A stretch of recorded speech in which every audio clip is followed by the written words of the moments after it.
नमस्कार प्रिय दर्शकों, आप देख रहे हैं ज्योतिष मंत्र। प्रिय दर्शकों, आज दो साबर मंत्रों की चर्चा है।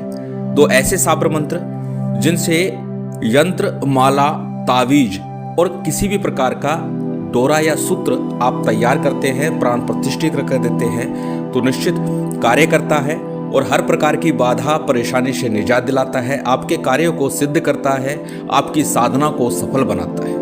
पूर्व में इन मंत्रों की चर्चा की गई है, परंतु बहुत से लोगों की इच्छा थी, कामना थी कि साबर मंत्रों का विधान अलग से ही दिया जाए, क्योंकि पहले के वीडियो में वैदिक मंत्रों का विधान और साबर मंत्रों का विधान दोनों दिया गया है।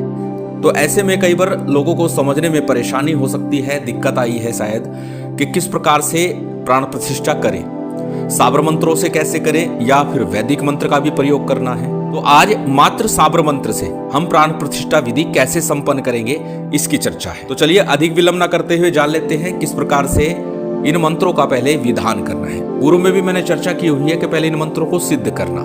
तो सिद्ध करने के लिए इन मंत्रों को करना क्या है, जैसे कि अनेकों बार चर्चा करते हुए बताता हूं कि जब भी हम साबर मंत्रों की बात करते हैं, साबर मंत्र की साधना की बात करते हैं, तो साबर मंत्रों में जब हम किसी सिद्धि विधान की बात करते हैं तो उसके लिए एक समय बंधन होता है। जब केवल मंत्र को सिद्ध करना होता है तो किसी ग्रहण योग, दीपावली, होली पर उस मंत्र को यथाशक्ति जपने मात्र से वह मंत्र सिद्ध हो जाता है। जब हम किसी सिद्धि की बात करें, सिद्धि प्राप्त होना और मंत्र सिद्ध होने में फर्क है।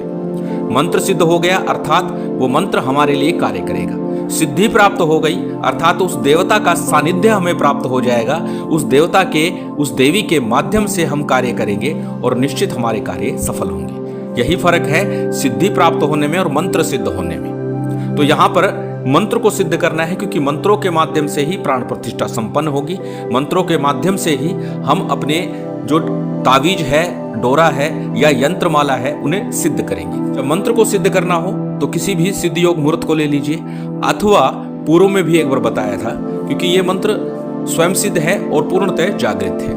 अमृत सिद्धि योग हो, गुरुपुख रविपुख योग हो, सिद्धि योग हो, अथवा तो रविवार, मंगलवार या फिर गुरुवार के दिन, इन 3 वारों में प्रातःकाल सुबह 6 बजे से पहले और रात्रिकाल 10 बजे के बाद में इन मंत्रों को आप सिद्ध कर सकते हैं चौघड़िया देख करके। और चौघड़िया को किस प्रकार देखेंगे, ये मैं पहले एक वीडियो डाल चुका हूं कि सिद्ध योग मुहूर्त कैसे देखें। उसमें एक ऐप का मैंने वर्णन किया है, हिंदू कैलेंडर के नाम से, जो बिना किसी इंटरनेट के चलती है। उस ऐप को ओपन करेंगे, उसमें मुहूर्त के ऊपर जाएंगे और वहां पर उस दिन का आपको चौघड़िया नजर आ जाएगा कि किस समय शुभ, लाभ और अमृत का चौघड़िया है। तो शुभ, लाभ, अमृत का चौघड़िया चल रहा हो उस समय में इस मंत्र को सिद्ध करना है। सिद्ध करने के लिए सामान्य सी जो पूजन सामग्री है, जो भी आपके पास है वो रख लीजिए।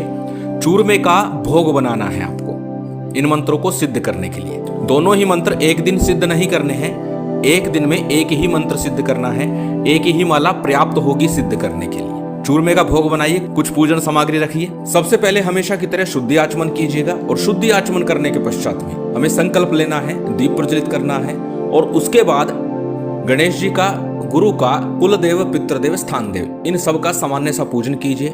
गुरु गोरखनाथ जी का, भगवान शंकर का पूजन कीजिए और अपने इष्ट का पूजन कीजिए, साथ ही भैरव जी का पूजन कीजिए। यह सामान्य सा पूजन विधान इसलिए ताकि हमें इन देवी देवताओं का सानिध्य प्राप्त हो और हमारा जो मंत्र है पूर्णतः सिद्ध और शीघ्र सफल होने वाला हो। जब ये सामान्य सा पूजन विधान हम संपन्न कर लेंगे, उसके बाद एक माला गणेश मंत्र, एक माला गुरु मंत्र।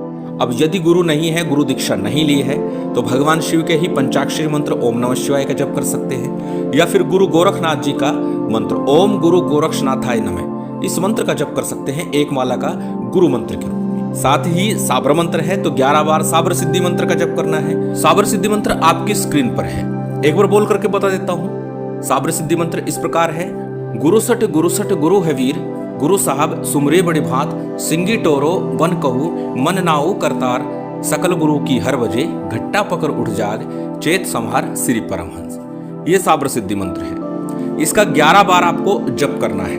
और उसके बाद में ये दोनों ही साबर मंत्र मैं आपको दे रहा हूं। पहले प्रथम साबर मंत्र आपकी स्क्रीन पर है, इस मंत्र को पहले अच्छे से याद कीजिएगा और उसके बाद जप कीजिएगा। और कोई भी मंत्र जब आप करते हैं तो पहले उसे अच्छे से कंठस्थ कीजिए और उसके बाद अपनी साधना को, अपने जप को आरंभ कीजिए। मंत्र आपकी स्क्रीन पर है, स्क्रीनशॉट ले सकते हैं, किसी कॉपी नोटबुक में नोट कर सकते हैं। मंत्र को एक बार बोल करके बता देता हूँ। मंत्र इस प्रकार है।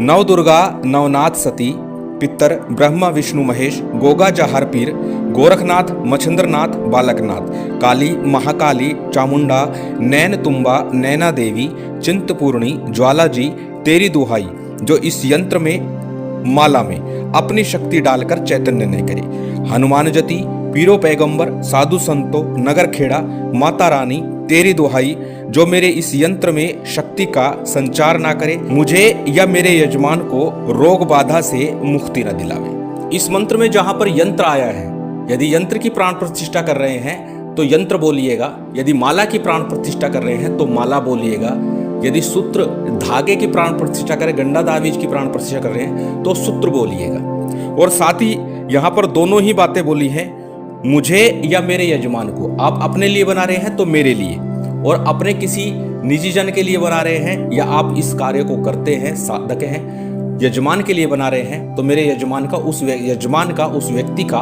नाम बोलना है। इस प्रकार ये मंत्र आपने जब सिद्ध कर लिया, एक माला जप ली, जब जपेंगे तो सीधा बोलना है, लेकिन किसी को जब देंगे तो उसके नाम से उसे पढ़ करके उसे बना करके देंगे। चलिए अब जानते हैं दूसरे मंत्र को। दूसरा मंत्र भी आपकी स्क्रीन पर आ चुका है। मंत्र को एक बार बोल करके बता देता हूं, इसका भी स्क्रीनशॉट लेकर रख सकते हैं, कॉपी नोटबुक में नोट कर सकते हैं। मंत्र इस प्रकार है। मंत्र चलाए मंत्र की शक्ति से अमुक को किया कराया लगा लगाया, डाकनी शाकनी प्रेतनी भूतनी चांडालनी ब्रह्म राक्षस की छाया चली जाए, नजर टोक झर जाए, जिए तो मौज ले मरे तो शमशान जले, लूनो मरगट पीर हनुमान जति गोगा जाहर पीर नवनाथ नव दुर्गाओं नगर खेड़ा सती पितर की दुहाई, जो अमुक व्यक्ति को अमुक रोग से ग्रह पीड़ा से नजर टोक से भूत प्रेत से छुटकारा ना मिले। अब यहाँ पर पूर्व में कई बार कमेंट में एक प्रश्न आया है, छुटकारा ना मिले बोलना है या छुटकारा मिले बोलना है। यहाँ पर दुहाई दे रहे हैं कि आप लोगों को इन सब की दुहाई है जो उसे छुटकारा ना मिले, अर्थात उसे मिलना चाहिए छुटकारा, नहीं तो उसकी कसम है आपको। इसलिए यहाँ पर संशय ना रखिएगा, छुटकारा ना मिले ही है। जब आप ये मंत्र सिद्ध कर लेंगे एक एक माला करके, दोनों ही मंत्रों का 7-7 बार आपको प्रयोग करना है। उस माला पर, यंत्र पर या किसी भी चीज पर आपको जल का आचमन करना है, फूंक मारनी है और फिर पीड़ित व्यक्ति को या साधक को दे देना है।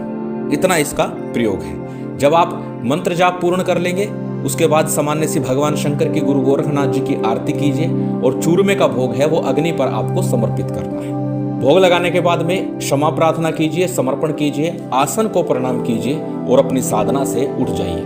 किसी भी सिद्ध योग में एक माला जप करने मात्र से ये मंत्र पूर्णतः सिद्ध हो जाते हैं, जागृत हो जाते हैं और हर प्रकार से आपकी माला को, यंत्रों को, गंडे ताबीज को चैतन्य कर देते हैं, प्राण प्रतिष्ठित कर देते हैं। इसमें संशय नहीं है।